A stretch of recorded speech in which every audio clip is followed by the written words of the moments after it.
The 15th of April, 1945, southwest of Bergen, Nazi Germany. The British 11th Armored Division liberates Bergen-Belsen, one of the worst Nazi concentration camps, which would epitomize the true bestiality and horrors of the Nazi regime and its death camps. The British forces find 13,000 unburied death bodies and almost 60,000 prisoners who are sick and starved. Thousands of other inmates will die of various diseases such as typhus and tuberculosis during the months following the camp's liberation. The British forces capture male and female Nazi personnel responsible for these horrors and force them to help bury the dead bodies in mass graves. One of them, who would become one of the most infamous perpetrators of the criminal Nazi regime, is Irma Grese. Irma Grese was born on the 7th of October 1923 in Rechen, then part of the Weimar Republic, which was the government of Germany from 1918 to 1933. Irma was the third of 5 children, and both her parents were dairy workers. Adolf Hitler and the Nazi Party came into power in January 1933. The Nazis were skilled propagandists who used sophisticated advertising techniques and the most current technology of the time to spread their messages. The Hitler Youth and the League of German Girls were developed as Nazi Party youth groups to introduce children and juveniles to Nazi ideology and policy. These youth groups also prepared Germany's young people for war. Because Irma's father was not a Nazi sympathizer and despised everything that was associated with the Nazis, he never allowed his children to join the Nazi youth organizations even though they wanted to.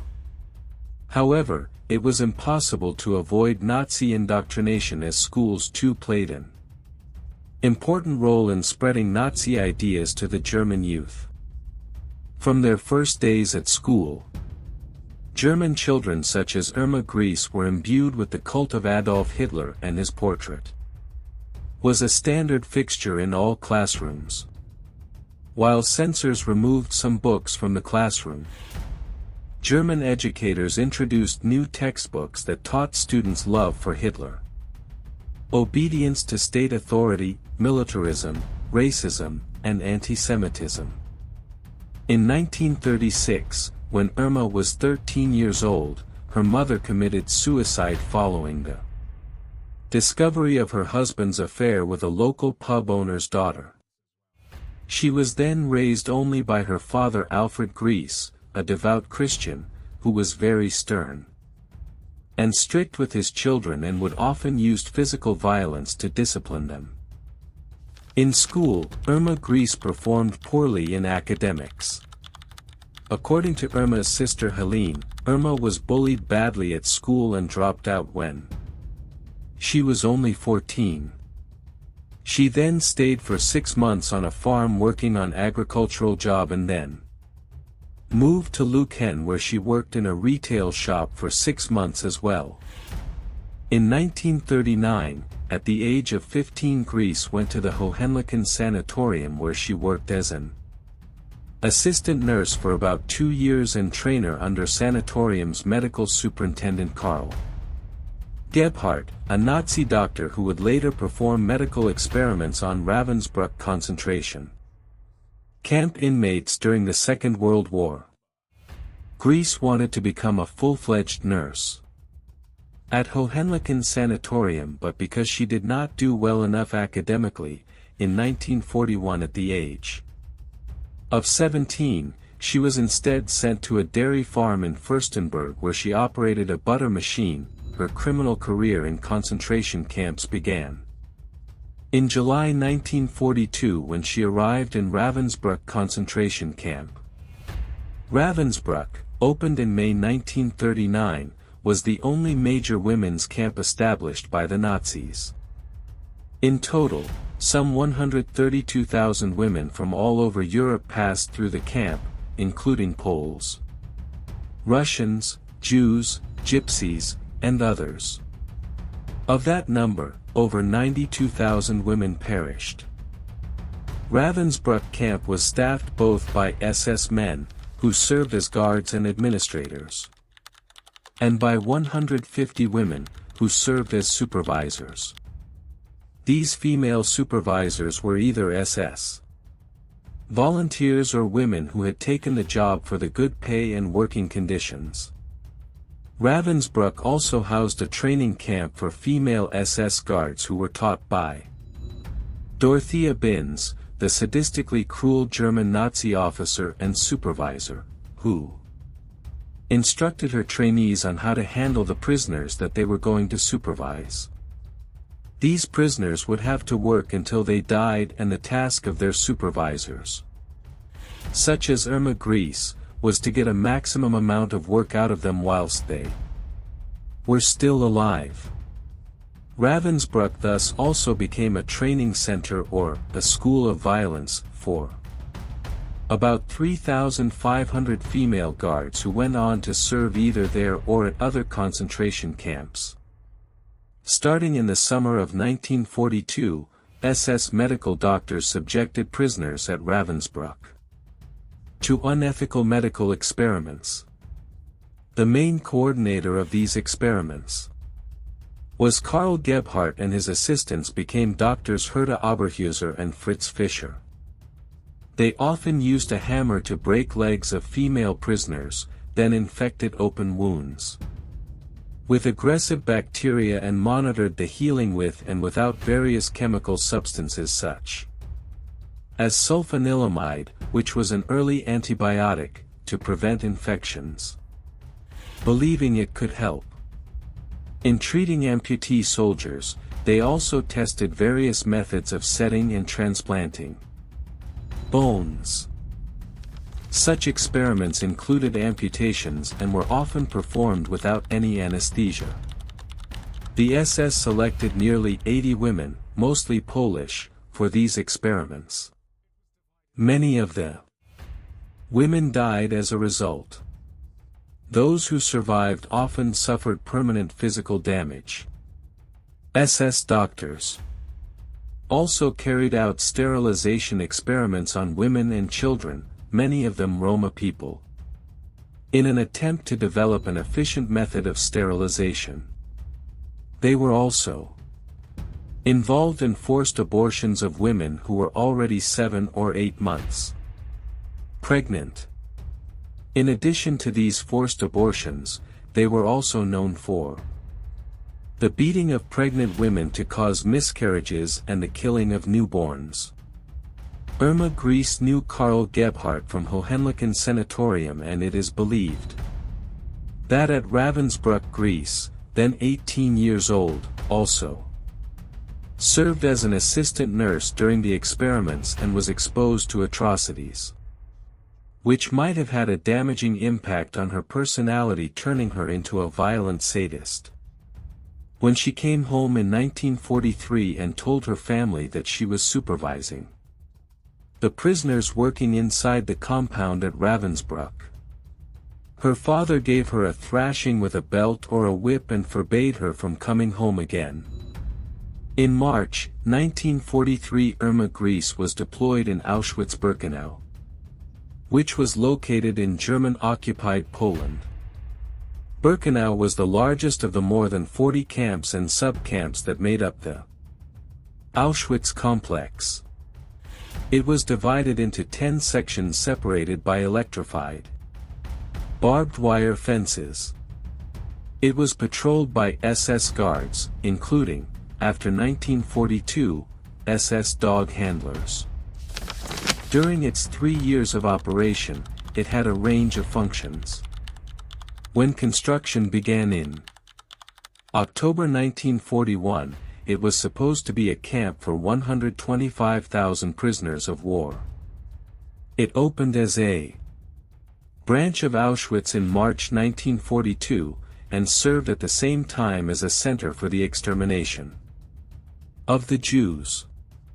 In its final phase, from 1944, it also became a place where prisoners were concentrated before being transferred to labor in German industry in the depths of the Third Reich.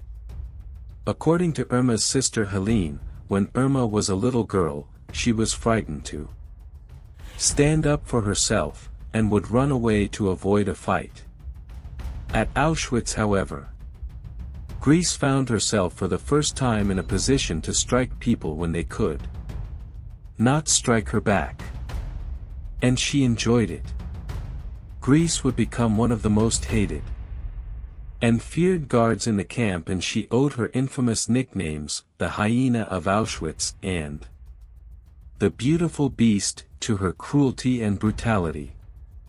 Grese was also reputed to be a sexual deviant, taking lovers from the male and female populace of Birkenau.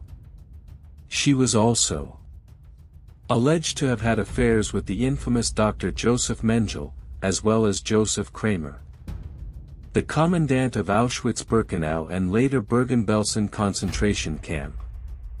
Dr. Gisela Perl, former Auschwitz prisoner, said about Irma, "She was one of the most beautiful women I have ever seen.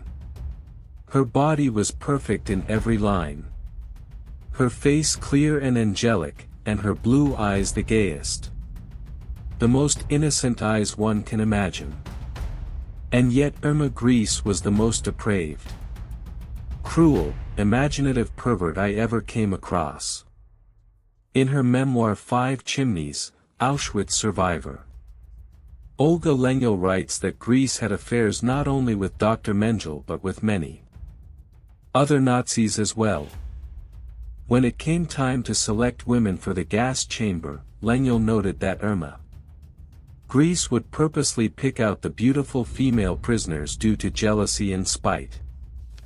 However, there were female prisoners that Irma Grese was fond of. Such was a case of Nina Kaelska, then 16 years old, whom Grese told her that she looked like her sister Helene. Kaelska was used by Irma as a messenger and lookout girl when Irma held lesbian orgies in barracks and watched out so that nobody would interrupt them. Grese had numerous affairs with female inmates, and when she grew bored of them, she would select them for gas chamber to be killed. She also beat her sexual subjects. When a handsome Georgian man refused Grese's advances toward him, he had to watch Irma dragging his naked girlfriend around the camp by the hair and then whipping her. After Grese tortured the woman he loved, she had the man shot and the woman sent to the camp brothel.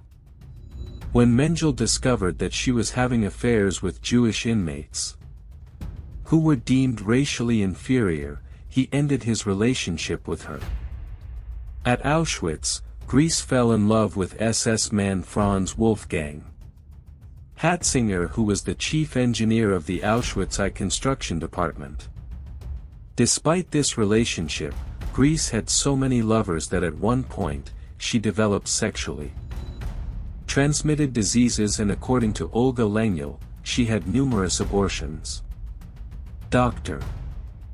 Gisela Perl performed one of these abortions, and Irma's only concern was the pain she would feel. Upon her arrival at Auschwitz, Grese held various positions within the camp.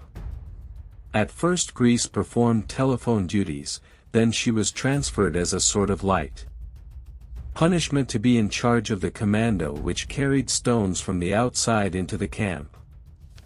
She received this punishment because she did not wear her caps.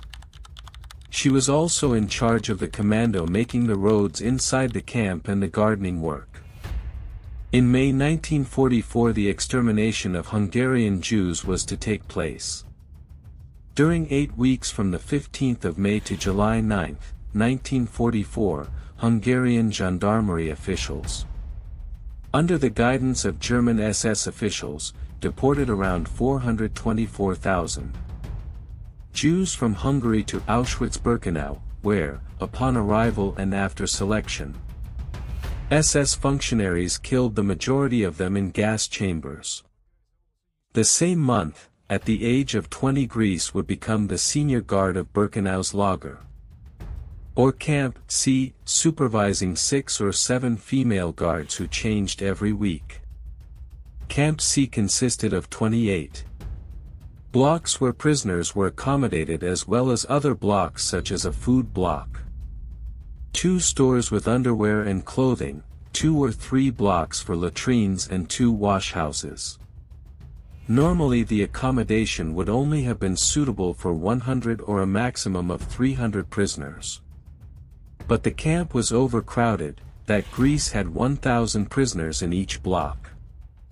In some of the blocks there were bunks large enough for 5 people to sleep in, but in most of the blocks there were neither beds nor bunks.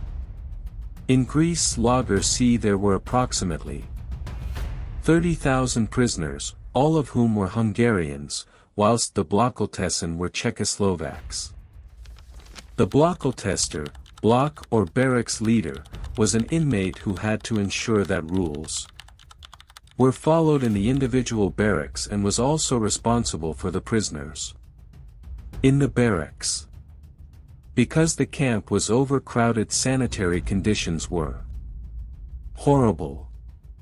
The latrines ceased to function, and Grese would later describe how, wherever you went, it was just as if the prisoners thought that any place was good enough for a latrine.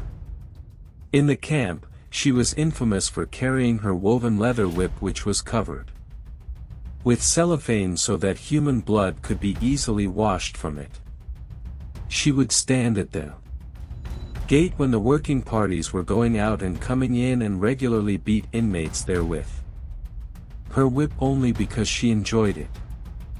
Later she would proudly say, "It was a very light whip, but if I hit somebody with it, it would hurt." Irma Grese beat and ill-treated prisoners to such an extent that the camp's commandant, Joseph Kramer, told her to stop using it. However, she went on using her whip anyway. The most frequent reasons to whip the prisoners were that they stole food because they were hungry, or they showed up late for the roll calls. During the roll calls, which often took from 3 a.m. until 9 a.m., the prisoners had to stand still. When they moved, they were either beaten or had to kneel down for hours. Grese's explanation for whipping was that they were running to and from, and she could not count them properly. Her other specialty in making these roll calls as difficult as possible was to order the prisoners to stand holding a large stone above their heads in each hand, and if they faltered, she would beat them. On one occasion the prisoners cut up their blankets and made shoes or jackets of them. Grese gave strict orders to return all sort of things produced out of these blankets at once. But because nothing was returned, she ordered the search of the blocks and prisoners who had these things in their possess. She was also accused of selections of veteran female inmates for gas chambers. With her lover, Dr. Joseph Mengele, they often performed these selections together. When the women were sent to the gas chamber, Grese entered that up in her books as special treatment. Survivors later remembered how these female prisoners were very often paraded naked and inspected like cattle to be selected whether they were fit enough to work in Germany or only fit to die. Grese would be their keeping order, and if some women ran away, she would bring her back to give her a beating. When she saw relations trying to get together in selections for forced work, she would beat them until they were unconscious and leave them lying on the ground. The female prisoners that tried to escape such selections and were brought back, were terribly beaten until they bled all over the place and were put back in their lines again. During one such selection, when 2 girls trying to escape jumped out of the window and were lying On the ground, Grese mercilessly shot them with her always loaded pistol. However, Grese also helped some prisoners. This was the case of prisoner named Alice Tenenbaum, then 14 years old, who was sent to the gas chamber by Joseph Mengele 16 times, and every one of those times Grese would save her by going into the gas chamber and taking Tenenbaum out. After the war, Alice learned the reason Grese saved her so many times was because she looked like Irma's sister, Helene. At Auschwitz, Grese had 2 huge dogs that she starved. Survivors recalled her riding around camp on a bicycle with dogs at her side, accompanying the female inmates on their 16-kilometer trek to work. Those who could not keep up with the column, she ordered the dogs to attack. On one occasion, when the female commando was carrying stones from outside into the camp, the female prisoners hesitated and lost control of their wagon. It swayed, bowled down the hill, and capsized, scattering stones over the whole area. One survivor later testified, "What happened?" Afterward, Irma sicked the 2 police dogs on them. The girls tried to escape their fangs, but the trained killers easily overtook them. The dogs were tearing at the girls' bodies. Irma came closer to observe what they were doing. Her eyes were bloodshot. The sight of blood seemed to intoxicate her. All this time Irma Grese had a smile on her face, sometimes when Grese went out with her working parties. She used to beat women and kicking them with her heavy top boots. Another of her specialties was sending women outside the wire fence when they were working to make it appear they were attempting to escape. And when one guard refused to shoot the women crossing the fire fence on the grounds that they had been sent over deliberately, Grese gave evidence at an inquiry against this guard. Thanks to the plunder from the murdered victims in Birkenau, Irma also had her choice of the finest clothing from all over Europe. Grese had her dresses tailored by the best Jewish dressmakers who would become camp's prisoners. And she was particularly fond of a sky blue jacket with a dark blue tie. Irma would spend hours in front of her dressing mirror styling her hair and imagining herself as a movie star. Grese once declared, after the war, "I am going to be in films."